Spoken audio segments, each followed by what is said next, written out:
यीशु सहाय praise the lord. आप सबों को परमेश्वर का वचन सुनने के लिए केरल से हार्दिक स्वागत करता हूं। हम किसी भी संस्था में जाते हैं तो संस्था का एक रूल नियम कानून होता है और उस संस्था में रहने वाले सबों को उसको पालन करना ज़रूरी हो जाता है। चाहे वो कलीसिया में हो, किसी स्कूल में हो, किसी डिपार्टमेंट हो, आर्मी हो या देश के क्षेत्र भी कहिए, नियम रहता है जिनको पालन करना आवश्यक है। ऐसे ही मसीह जीवन के कुछ नियम सब है जिनको पालन करना बहुत ज़रूरी है। आज का वचन रोमी 12 अध्याय 6 से 16 में पौलुस प्रेरित ऐसे ही बातों को जो कि मसीह जीवन के लिए पालन करना अच्छा है, दूसरों के लिए आदर्श है, नमूना है, ऐसा उनको चीज़ों को बताने का कोशिश। जैसे कि पिछले वीडियो में हमने जाना है, रोमियों के पत्र पौलुस प्रेरित के द्वारा लिखा गया है और ये वो अपने तीसरे मिशनरी यात्रा के क्रम में जब वापस लौट रहा था यरूशलेम को, तब वो कोरिन्थ नगर के किंक्रिया बंदरगाह पर करीब 3 महीना जहाँ पर था, वहाँ रहते उन्होंने इस पत्री को लिखता है, रोमियों के पत्री को, ताकि बाद के दिनों में वहाँ जा सके और वहाँ के मसीहों को पहले से ही मसीही जीवन के लिए तैयार कर सके, ताकि दूसरों के लिए आदर्श नमूना बन सके। जो भी रहा, परमेश्वर की भी यही इच्छा है। ये पत्र लगभग 57-58 ईस्वी को लिखा गया माना जाता है। जो भी रहा, आज का वचन का जब देखते हैं, वचन का शीर्षक मैंने दिया मसीही जीवन जीने के नियम। मसीही जीवन जीने के नियम के अंतर्गत 2 पॉइंट पर हम चर्चा करेंगे। सबसे पहला पॉइंट है ईश्वरीय वरदानों का सदुपयोग करना। ईश्वरीय वरदानों का सदुपयोग करना। जितने भी प्रकार के वरदान या टैलेंट मनुष्य के अंदर में रहता है, वो छिपा हुआ रहता है, जो परमेश्वर जन्म से हम लोगों को पहले से ही दे के आता है। कई लोग उसको पहचानते, कई लोग नहीं पहचानते। इसलिए कहा जाता है हर एक के अंदर में प्रतिभा होता है, जिसे बाइबल के भाषा में वरदान कहा जाता है, जिनको पहचानना जरूरी, इस्तेमाल करना ज़रूरी है। और उस वरदानों का सदुपयोग करना बहुत ज़रूरी है, क्योंकि ईश्वर ने दिया है तो स्वयं अपने के लिए सिर्फ नहीं इस्तेमाल करना है, अपने भलाई के लिए, अपने जीविका के लिए, हमें दूसरों की भलाई के लिए भी इस्तेमाल करना है और परमेश्वर की महिमा के लिए भी करना है। तो ये ज़रूरी हो जाता है, क्योंकि ईश्वर के दृष्टिकोण से जो भी वरदान मिला है वो महत्वपूर्ण है, चाहे वो बड़ा हो छोटा हो। देखिए, किसी कलीसिया में जब जाते हैं, कलीसिया में या चर्च में देखिए, न केवल एक उपदेशक होता है, कोयर सब होता है, बाजा बजाने वाले होते हैं, गीत गाने वाले होते हैं, साफ सफाई करने वाले होते हैं, अनेक प्रकार के लोग होते हैं। सब कोई मिलजुल के जब काम करते हैं तो बेहतर होता है। वैसे ईश्वर किसी को बड़ा वरदान दिया है, किसी को छोटा, लेकिन हर एक को उसकी महिमा करना है। तो मिलजुल के काम करने से बेहतर है। किसी को ऊंचा नीचा नहीं सोचना है। बड़ा वरदान मिला इस कारण से हमें घमंड नहीं करना है, क्योंकि परमेश्वर की दृष्टि में सब कोई समान है। जैसे हमारे भारत के संविधान के दृष्टिकोण से सबको समान अधिकार है, सबको नियम कानून के सामने समान है, चाहे जितना भी बड़ा पोस्ट क्यों ना हो, सब कोई नियम के अधीन समान है। वैसे ही परमेश्वर के दृष्टिकोण से सभी कोई समान है, कोई बड़ा छोटा नहीं है। लेकिन फिर भी लोग जब अपने पास धन हो जाता है या बड़ा विद्वान हो जाता है या बड़ा पद मिल जाता है या और कुछ भी उनको मिल जाता है, तो घमंड उत्पन्न होने लगता है, जो कि ये बहुत खतरनाक है। आज का वचन भी इन बातों के लिए कहता है ऐसा नहीं करना चाहिए, क्योंकि नीति वचन 16 अध्याय 18 पद में कहता है विनाश से पहले घमंड उत्पन्न होता है। आपने नेपोलियन बोनापार्ट का नाम सुना है। ये जो सम्राट था बहुत ही शक्तिशाली मानता था। कहा जाता है पहले सेना के अधिकारी था, जब लड़ाई में जीत हासिल किया उसके बाद में वो राजा बना। तो राजा बनने के लिए असल में पोप को आना था, धार्मिक अगुवा होने के नाते, और उनको मुकुट पहनाने का। ये कहा कि वो कौन है, मैं अपने बलबूते पर सम्राट बन रहा हूँ, उनका आए ना आए मुझे क्या है। अपने से वो मुकुट सब पहनता है। वो सोचता है कि मैं सब चीज़ में, सब पूरी दुनिया को जीत लूँगा। ऐसा किया, लेकिन तब बाद में हार जाता है, जेल भी चला जाता है। लेकिन जेल से भाग जाता है, फिर से अपना राज्य में चला जाता है, कुछ दिन शासन भी करता है, फिर से लड़ाई करता है, फिर हार जाता है। उसको ऐसे टापू में ले लिया जाता है जहाँ से भाग नहीं पाता है, और आखिरी तक वहीं रह के मार भी जाता है। तो ये व्यक्ति का घमंड चूर चूर हो जाता है। उसी तरह है नेरो सम्राट के बारे में आपने सुना है। अपने आप को सम्राट बनने के बाद में ईश्वर के बराबर समझा था, लोगों को कहता था कि उसको ईश्वर के रूप में सम्मान दे, उसकी पूजा करे, उसकी महिमा करे। लेकिन मसीहियों ने उसका विरोध किया। इस कारण से रोम में आग लगाकर मसीहियों पर दोषारोपण कर दिया और इस कारण से मसीहियों को बहुत सताया। जानवरों के सामने फेंका, जानवरों जीवित उनको फाड़ डाला। कई लोगों को आप देखिए, लोगों को जिंदा भी जला दिया आग में, कई लोगों को चौराहे पर मार डाला, कई प्रकार का यातनाएं दिया। लेकिन अंत के दिनों में आप देखिएगा उनके विरोध में उनके देश के लोग हो जाते हैं। उनका जो संसद था, सेनेट कहा जाता था, हमारे देश का संसद जो जैसे है, उन्होंने उनके विरोध में बिल पास कर दिया।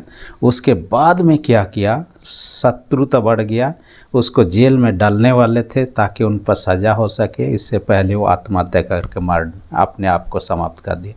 देखिए, व्यक्ति एक दिन ईश्वर समझता था, बाद में वो अपना जान बचाने नहीं सकेगा ये सोचकर आत्महत्या करके मार डाला।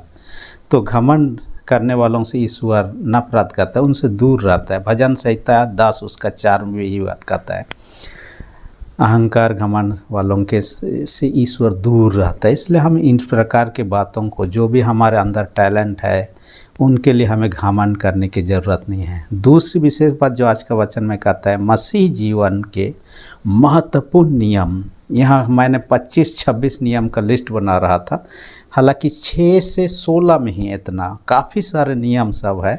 यदि शुरू से 6 से देखेंगे तो कई सारे नियम सब ऐसा दिखता है। देखिए, वरदानों का सदुपयोग करना पहला में देखता है।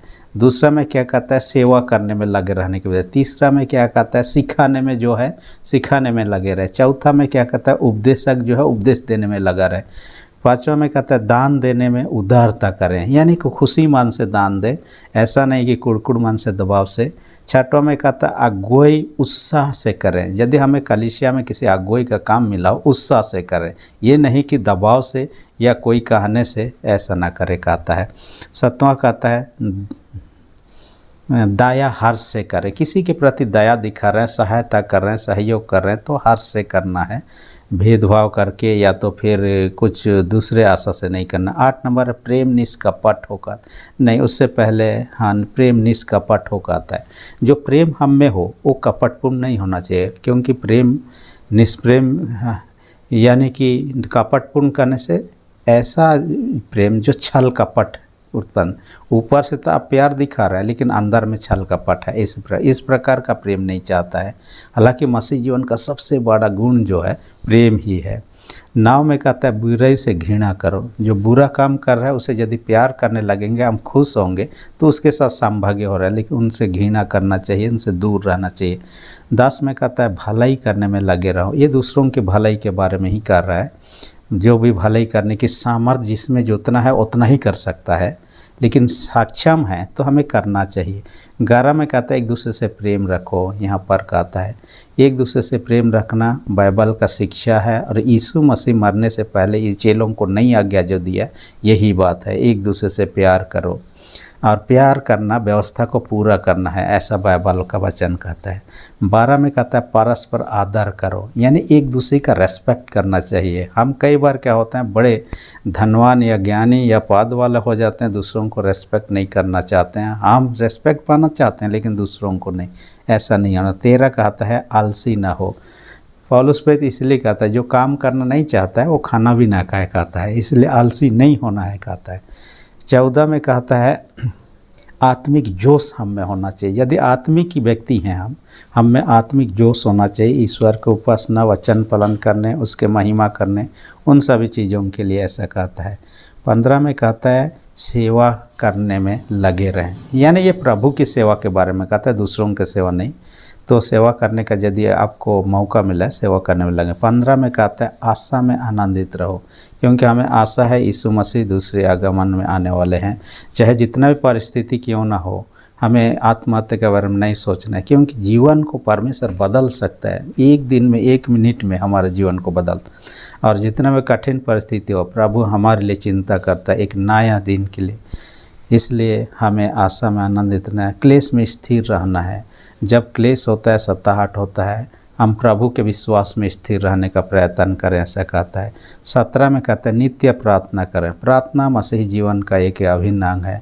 किसी ने सांस श्वास कहा है, हम श्वास ले रहे हैं तो हम जीवित हैं समझा जाता है। वैसे मसीह जीवन में प्रार्थना जब कर रहे हैं तो वो आत्मिक रूप से जीवित है ऐसा समझा जाता है।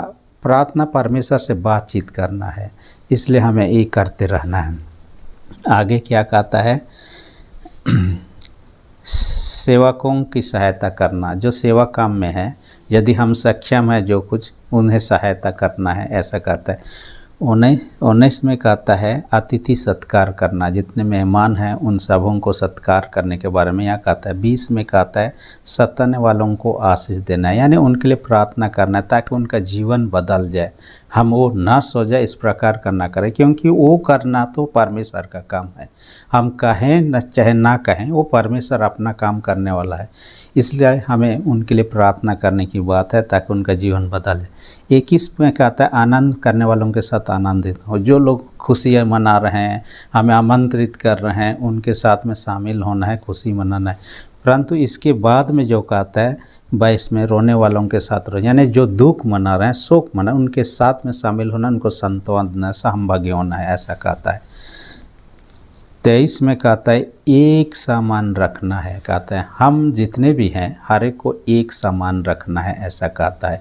एकता में बल है, हम बीते दिनों में चर्चा कर चुके हैं, इस पर ज़्यादा चर्चा नहीं करेंगे।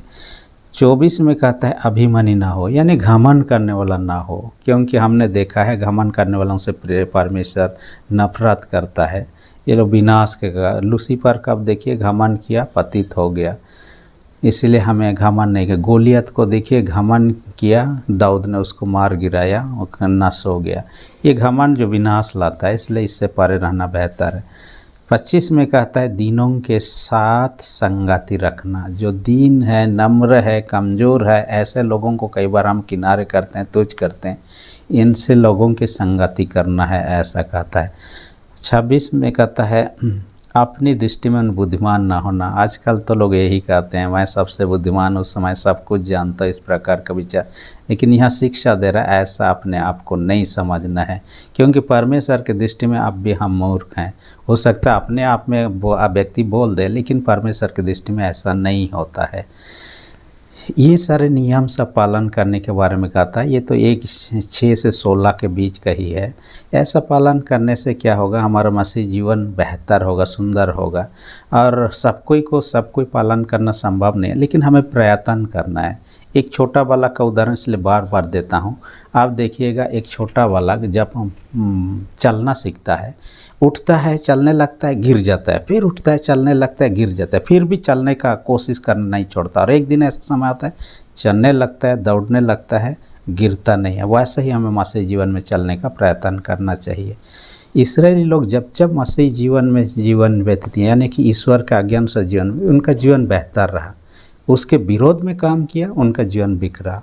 देखिएगा इस्राएल लोगों को गुलाम में जो बबुल के बंधुए में क्यों जाना पड़ा, क्योंकि उन्होंने ईश्वर की इच्छा के विरोध में जीवन व्यतीत किया, काम किया, इसलिए बंधुए में जाना पड़ा। जब उन्होंने महसूस किया तब उनको फिर से ईश्वर अपने देश को वापस ले जाने का प्रबंध किया। एजरा और नहमिया के अगुवाई में फिर से लोग क्या किए, व्यवस्था को शिक्षा दिया गया, मंदिर को बनाया गया, घर को बनाया गया, शहर को बनाया गया, और उनका जीवन नए रूप से आगे बढ़ने लगा। ईश्वर ऐसा ही चाहता है आज भी आपके मेरे साथ में। मैं एक देश के बारे में पढ़ रहा था जिस देश का नाम फिनलैंड है, और कहा जाता है बीते 2025 में सबसे शांति प्रिय देश का लिस्ट जब निकाला गया 1 से 10 नंबर में फिनलैंड भी आता है, यानी कि ऐसा शांति प्रिय देश। लेकिन हमेशा से ऐसा नहीं रहा। 1000 ईस्वी से पहले वहाँ मसीह लोग नहीं हुआ करते थे। क्षेत्रीय दृष्टिकोण से एक जाति के लोग दूसरे जाति पर चढ़ाव करते, ये लोग लड़ाई झगड़ा करते, एक राजा दूसरे राजा बीच में, शांति वहाँ नहीं था। लेकिन समय आया, मसीह लोगों का आगमन होना शुरू हुआ, और कई लोग ऐसा विशेष व्यक्ति लोग आए, और एक व्यक्ति का नाम वहाँ देखा जाता है, जिस व्यक्ति का नाम है मिकेल एग्रीकोला। मिकेल एग्रीकोला ऐसा व्यक्ति था जो कि पुरोहित था, यानी कि पादरी था, लुथरन कलीसिया से जुड़ा हुआ था। वहाँ आने के बाद बहुत बड़ा काम किया। उन्होंने फिनिश भाषा, एक भाषा है जैसे हमारे हिंदी भाषा इंग्लिश भाषा होता है, फिनिश एक बात, उसके लिए काम किया। उन्होंने साहित्य बनाया, लिपि बनाया, लोगों के लिए एक दूसरे के साथ में बातचीत करने का एक भाषा बनाया। उस भाषा में उन्होंने शिक्षा देना शुरू किया, एजुकेशन, लोगों को शिक्षित किया ताकि उस भाषा का किताब को पढ़ सके। लोगों को शिक्षित करने के बाद में उस भाषा में बाइबल का नया नियम को ट्रांसलेशन भी किया, लोगों को सिखाया। ऐसे करके बहुत सारे लोग मसीह हो गए। आज वो एक मसीह कंट्री है, यानी कि मसीह लोगों की संख्या में सबसे ज़्यादा है। और इसके कारण से अब देखिएगा वर्तमान में उस लिस्ट में शांति प्रदेश में ये देश भी आता है। लेकिन जब मसीह लोग नहीं थे उसका इतिहास कब देख ऐसा नहीं था। मैं नागालैंड में 2 साल रहा, वहाँ का इतिहास भी इसी से जुड़ा हुआ दिखता है। वहाँ भी इसी प्रकार एक जाति दूसरे जाति के बीच में लड़ाई हुआ करता था। खासकर लोग मुंडी काटते थे, सिर कलाम करते और खोपड़ियों को रखा करते थे। आप देखिएगा मसीह लोग मिशनरी लोग आने के बाद में वहाँ के लोग ग्रहण करने के बाद में उनका जीवन संपूर्ण रूप से बदल गया। सबसे ज़्यादा मसीह लोग रहने वाले यानी परसेंटेज के हिसाब से वहाँ है और शांति प्रिय राज्य में से एक है। ये मसीह जीवन आने के बाद उनका जीवन बदल गया। इसलिए 2 कोरिन्थ 5:17 में कहता है यदि कोई मसीह में है तो नए सृष्टि है, उनके जीवन बदल गया। प्रभु भी चाहता है हमारा जीवन बदले। फिलिपी 2:5 में कहता है जैसा प्रभु का स्वभाव वैसा ही आपका और मेरा स्वभाव भी हो। देखिए प्रभु को ग्रहण करने के हमारे जीवन में परिवर्तन तो होना ही चाहिए। हम यदि इलेक्ट्रिक कनेक्शन लाने के बाद में जब स्विच ऑन करते हैं लाइट जल जाता है, अंधकार नहीं रहता है, वैसे प्रभु हमारे जीवन में आ चुका है। हमें उनको लाइट देने के लिए देना है ताकि हमारा जीवन अंधकार नहीं, सुंदर जीवन बना रहे। ये परमेश्वर इस वचन को के दर्शकों को अधिक से आशीष दे। आमीन। हम प्रार्थना करें। सेनाओं के जीत पिता धन्यवाद देते हैं आज के वचन का हमसे बातें कि हर एक सुनने वाले छोटे बड़े सबों को स्वर्ग आशीष से भर दे। जो लोग बीमार हैं उनको यीशु के नाम से चंगाई दे। जिनका विश्वास कमजोर उनके विश्वास को दृढ़ मजबूत कर। प्रार्थना यीशु के नाम से मांगते हैं। आमीन। यदि अब तक आपने मेरे चैनल को सब्सक्राइब नहीं किया है इसी घड़ी सब्सक्राइब कर दिए। वीडियो अच्छा लगे तो लाइक बटन को भी दबा दीजिए। धन्यवाद।